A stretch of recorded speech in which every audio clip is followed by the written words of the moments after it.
Hello dear students, good morning. आज हम लोग वही जो अपना यूनिट डायमेंशन चल रहा था बच्चों, उसी का एक टॉपिक हम लोग डिस्कस कर रहे थे जो क्या था, डायमेंशनल एनालिसिस था बच्चों। डायमेंशनल एनालिसिस का पार्ट 1 मैंने डिस्कस कर दिया है। आज डायमेंशनल एनालिसिस का पार्ट 2 डिस्कस करना है। पार्ट 2 इन द सेंस मैंने पार्ट में डिवाइड किया हुआ है ताकि आप लोग को ढूंढना भी आसान हो, पढ़ना भी आसान हो और थोड़ा सा बोरिंग भी ना हो। ठीक है, उसके लिए चलिए स्टार्ट करते हैं। आज दूसरा टॉपिक डायमेंशनल एनालिसिस का पार्ट 2 में ही मैंने इंक्लूड किया है एक टॉपिक, इसका नाम है principal of homogeneity of dimension. ठीक है, बहुत ही इंपॉर्टेंट कॉन्सेप्ट है, इसको समझना बेहद ज़रूरी है। ठीक है, चाहे वो एग्जामिनेशन पॉइंट ऑफ व्यू से हो, चाहे आपका ऐसे general learning point of view से हो। ठीक है, इसको सीखना बहुत बेहद ज़रूरी है। चलिए स्टार्ट करते हैं। बेसिकली जब कोई भी चीज़ होती है, जैसे हम लोग छोटे क्लास में पढ़े थे, ठीक है, इसका मतलब मैं समझाने जा रहा हूँ। जैसे हम लोगों ने छोटे क्लास में पढ़ा था कि आम को आम से ऐड कर सकते हैं, इमली को इमली से ऐड कर सकते हैं। ठीक है, सेम चीज़ यहाँ पे भी है कि कोई भी डायमेंशन है, सेम डायमेंशन की चीज़ें ही ऐड होती हैं। जैसे मान लीजिए कि कोई मीटर है, कोई लेंथ है, मान लीजिए लेंथ का यूनिट क्या होता है बच्चों, मीटर होता है। इसको हम लोग मास, कोई मास है, ठीक है, इसका यूनिट क्या होता है बच्चों, केजी। इसको हम लोग ऐड नहीं कर सकते, इसको ऐड हम लोग नहीं कर सकते क्योंकि इसका डायमेंशन एल होता है और इसका डायमेंशन क्या होता है, कैपिटल एम होता है, तो इसको हम लोग ऐड तो नहीं कर सकते। ठीक है, सेम चीज़ एक और एग्जांपल लो, कोई लेंथ है, कोई टेम्परेचर है, ठीक है, इसको भी हम लोग ऐड नहीं कर सकते। ऐड कर सकते हैं तो किसको किसको कर सकते हैं, लेंथ को, कोई मीटर में है, ठीक है, प्लस कोई ऐसा ही लेंथ है, ठीक है, चाहे वो किसी यूनिट में हो। ठीक है, मैंने डायमेंशन का इंपॉर्टेंस में बताते वक्त बताया था, इसका इंपॉर्टेंट यही है, इसका मतलब मेन रोल यही है कि यूनिट्स तो बहुत सारे हैं लेकिन डायमेंशन लेंथ का एक ही होता है, वो क्या होता है, कैपिटल एल होता है। चाहे सेंटीमीटर में ही हो तभी भी इसको हम लोग कन्वर्ट करके इसको हम लोग सेम यूनिट में ला सकते हैं, मतलब सेम डायमेंशन में ला सकते हैं और उसके बाद फिर से इसको हम लोग क्या कर सकते हैं, ऐड कर सकते हैं। ठीक है, यदि मीटर में ही है कोई दिक्कत नहीं है, मीटर को मीटर में हम लोग ऐड कर सकते हैं। मतलब कहने का मतलब ये हुआ कि यदि सेम डायमेंशन के हैं लेंथ, ठीक है, और लेंथ, दोनों को हम लोग क्या कर सकते हैं, ऐड कर सकते हैं, ऐड कर सकते हैं, मल्टीप्लाई कर सकते हैं, सब्सट्रैक्ट कर सकते हैं। ठीक है, जो भी करना है मैथमेटिकल ऑपरेशन हम लोग कर सकते हैं। ठीक है, तो वही बोला गया है कि अब जब इक्वेशन का बात मैं करता हूं तो क्या होता है, जैसे मान लीजिए अब इसका मतलब मैं क्या लिखवा दूं कि डायमेंशन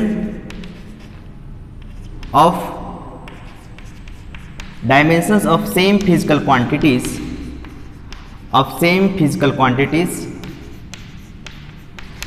क्वांटिटीज आर और कैन बी एडेड और सब्सट्रैक्टेड। जो मैंने समझाया उसका मतलब ये है। ठीक है, उसके बाद दूसरा चीज़ ये समझना है कि जो डायमेंशनल एनालिसिस का जो होमोजेनिटी प्रिंसिपल होता है, ठीक है, वो कह सकते हैं कि ये भी चीज़ वो क्या करता है, स्टेट करता है कि dimension of same physical quantities can be added और सब्सट्रैक्टेड। अभी मैंने एग्जाम्पल के थ्रू आप लोग को समझाया है।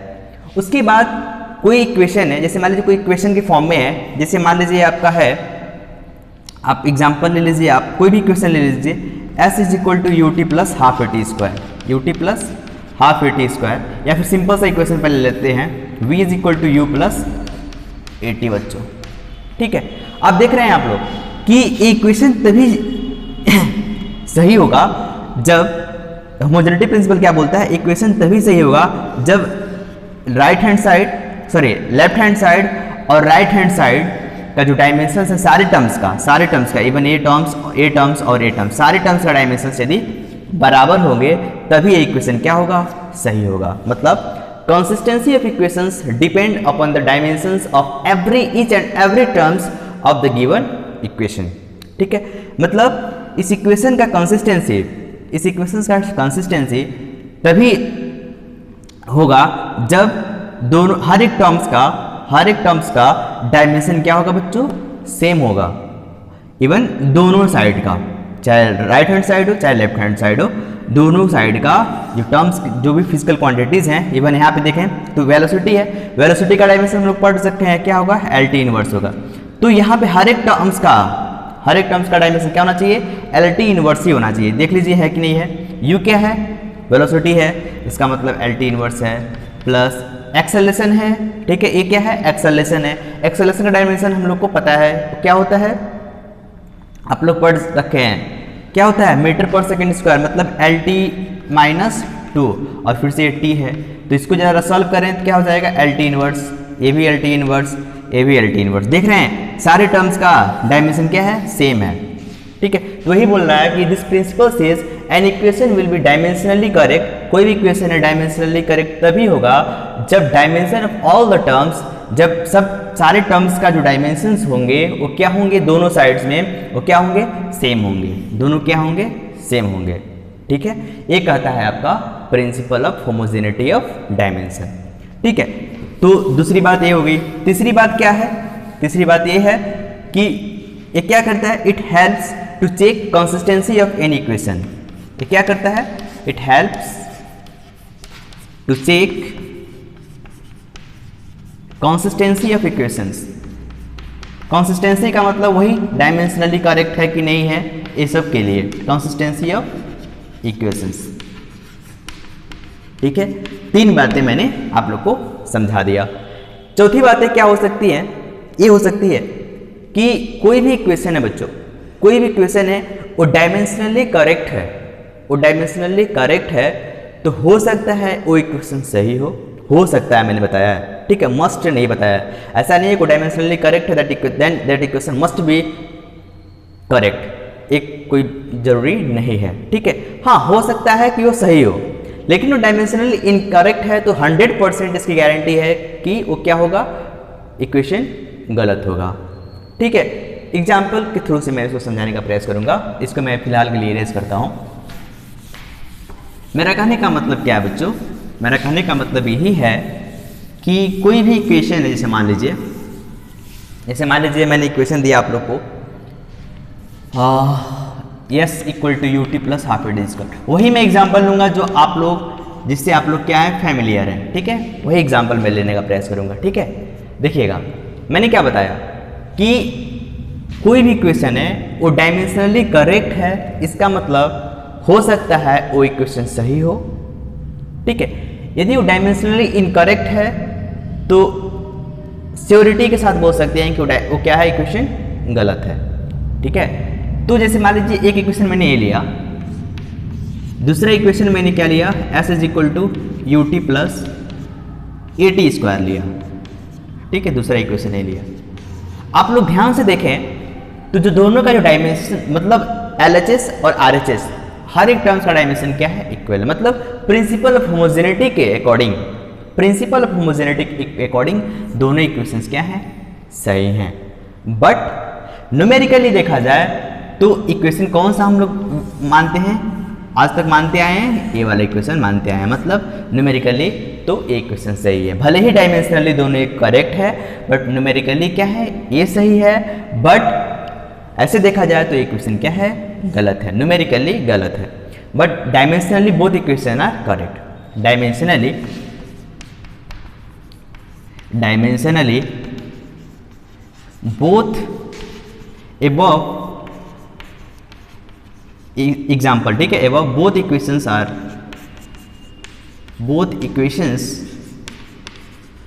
are correct, but numerically they are, but numerically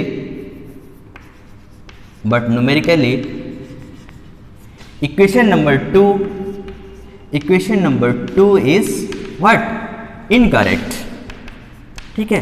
numerically देखा जाए तो इक्वेशन नंबर 2 है वो क्या है, इनकरेक्ट है, लेकिन इक्वेशन नंबर 1 क्या है, सही है।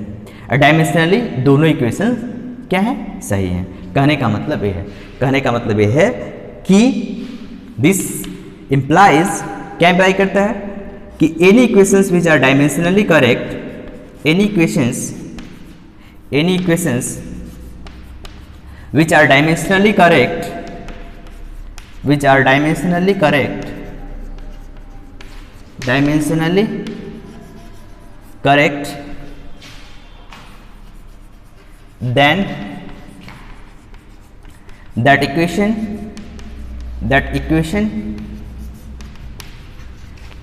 may be correct, but if they are dimensionally incorrect,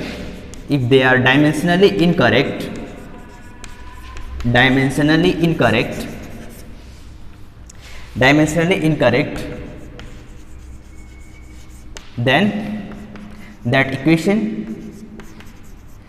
that equation must be what? Incorrect. ठीक है,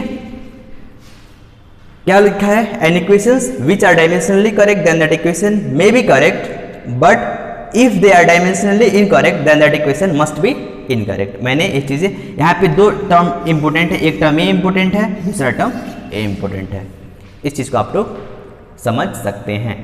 ठीक है, तो ये तो बात हुई principal of homogeneity of dimension का।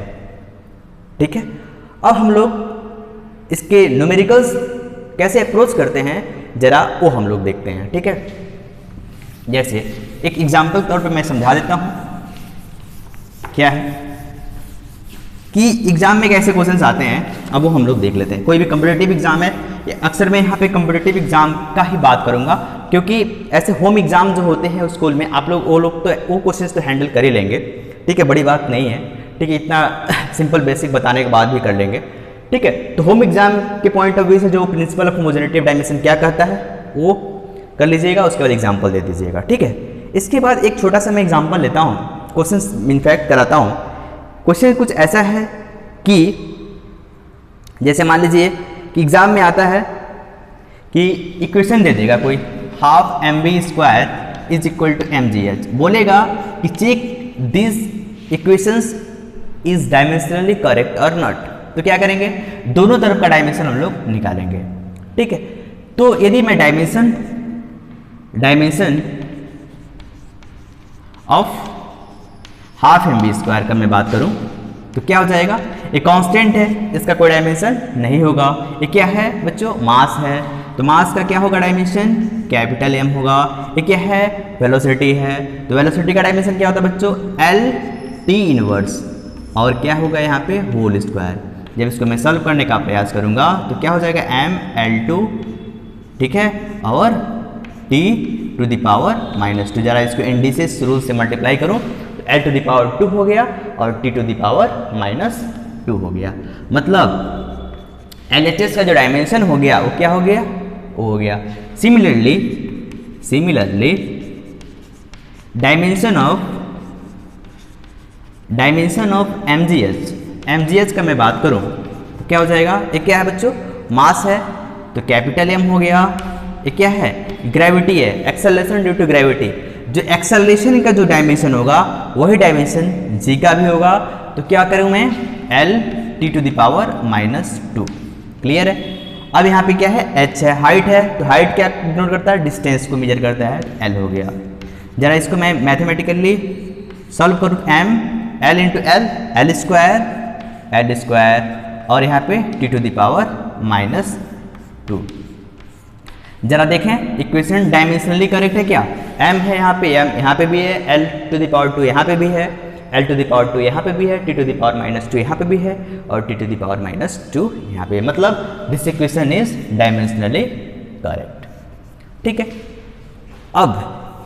अब ये तो आसान प्रॉब्लम था। ठीक, ऐसे ही प्रॉब्लम आएगा तो आप लोग डायमेंशन यदि आप लोग को पता होगा हर एक फिजिकल क्वांटिटीज का तो आप लोग हैंडल कर ले जाएंगे। ठीक है, दूसरे टाइप का प्रॉब्लम कुछ ऐसा आता है कि जैसे मान लीजिए v is equal to alpha plus beta into T हो गया। तो पूछेगा क्या एग्जाम में, find value of alpha and beta, alpha और बीटा की वैल्यू पूछेगा।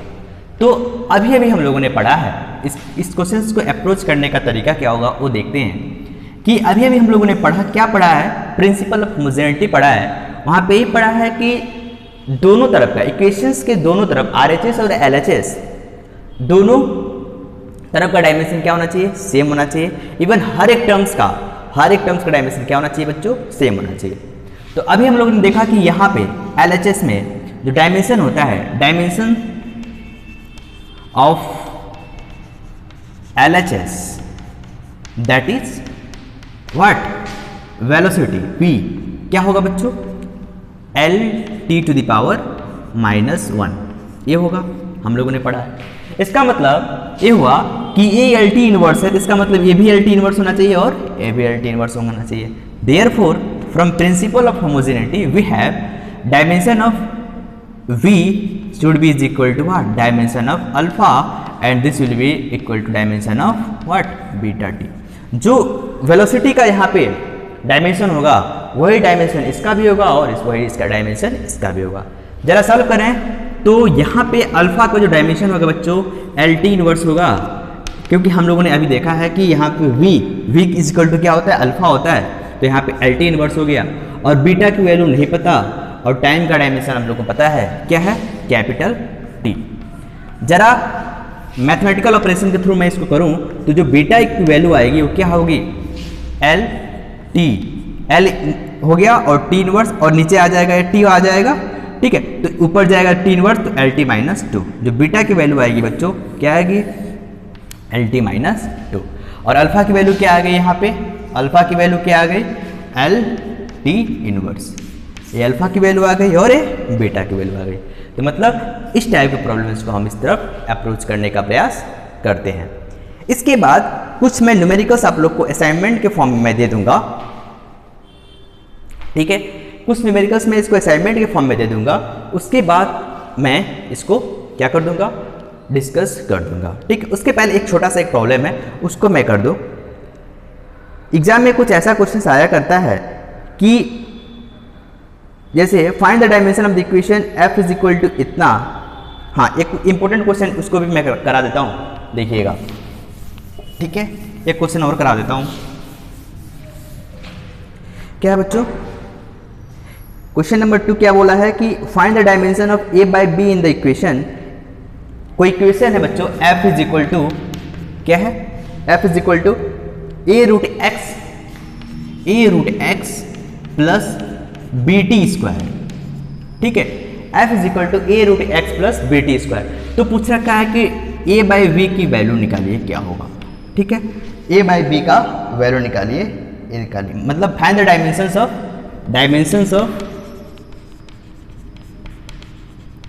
a बाई b, ठीक है। तो इसको कैसे अप्रोच करेंगे, सेम, बहुत ही आसान है। f क्या है यहाँ पे बच्चों, एग्जाम में दिया रहेगा कि f क्या होगा, फोर्स होगा, ठीक है। उनके नोटेशन के ऊपर डिपेंड करता है, f को फोर्स से डिनोट कर सकते हैं, ठीक है। तो कुछ भी यहाँ पे p आ जाएगा तो प्रेशर हो जाएगा, ठीक है, कुछ भी हो जाएगा। But according to this question we have to proceed here that here given force, it means the dimension of force, as we have already known that what we have already known that dimension of f is what m, capital M into L T⁻⁻²। यही हम लोगों ने पढ़ा है dimension of force, क्योंकि f is equal to क्या होता है, m में होता है, मास इंटू एक्सेलरेशन होता है, तो मास का डायमेंशन m हो गया और यहाँ पे L(t⁻⁻²) हो गया। Similarly, it means from the principle of homogeneity, if you want to proceed this question, then you have to go through the what? Principle of homogeneity of dimension. Then according to this principle of homogeneity of dimension, we have the dimension of this should be equal to dimension of this. Means dimension of force किसके बराबर होगा बच्चों, a root x के बराबर हो जाएगा, ठीक, इसका डायमेंशन बराबर होना चाहिए। Similarly डायमेंशन ऑफ इसका बराबर होना चाहिए, ठीक है। तो यहाँ फोर्स का डायमेंशन हम लोगों ने देखा क्या है, m L(t⁻⁻2) है, a का डायमेंशन नहीं पता, x जो है यहाँ पे क्या बच्चों, डिस्टेंस है या डिस्प्लेसमेंट है, तो x क्या है, डिस्प्लेसमेंट है, तो L हो जाएगा और इसका क्या है, पावर 1/2 हो जाएगा, ठीक है। This is equal to b into time का क्या था डायमेंशन, t², ठीक है। अब इसको जरा मैं सॉल्व करने का प्रयास करूं तो क्या हो जाएगा, a by B is equal to t² upon L to the power 1/2, T square upon L to the power 1/2। जरा मैं इसको सॉल्व करूँ क्या हो जाएगा, टी स्क्वायर और एल टू द पावर -1/2। मतलब ये लिखने का तरीका होता है इनवर्स के फॉर्म में फिजिक्स में अक्सर, ठीक है। कोई वैल्यू नीचे होती है तो उसको हम लोग ऊपर ले जाकर रख देते हैं। तो इसका जो वैल्यू आ गई a/b का जो डायमेंशन का जो रेशियो हो गया बच्चों, वो क्या हो गया, T square into L to the power -1/2। Clear है। तो ये तो होता है principal of homogeneity of dimension का कॉन्सेप्ट, ठीक है। और इस प्रॉब्लम्स को हम लोग इस तरफ क्या करते हैं, प्रोसीड करते हैं। तो कुछ न्यूमेरिकल्स हैं इसमें, अच्छे अच्छे न्यूमेरिकल्स हैं इनफैक्ट, उसको मैं ग्रुप में मैं डाल दूंगा असाइनमेंट के फॉर्म में, ठीक है, PDF में डाल दूंगा। उसके बाद उस क्वेश्चंस को आप लोग कीजिएगा, जो क्वेश्चंस ना है डाउट में पूछ लीजिएगा और उसको मैं डिस्कस करा दूंगा, ठीक है। आज के लिए इतना है। Thanks for today and all the best for tomorrow. Enjoy your life.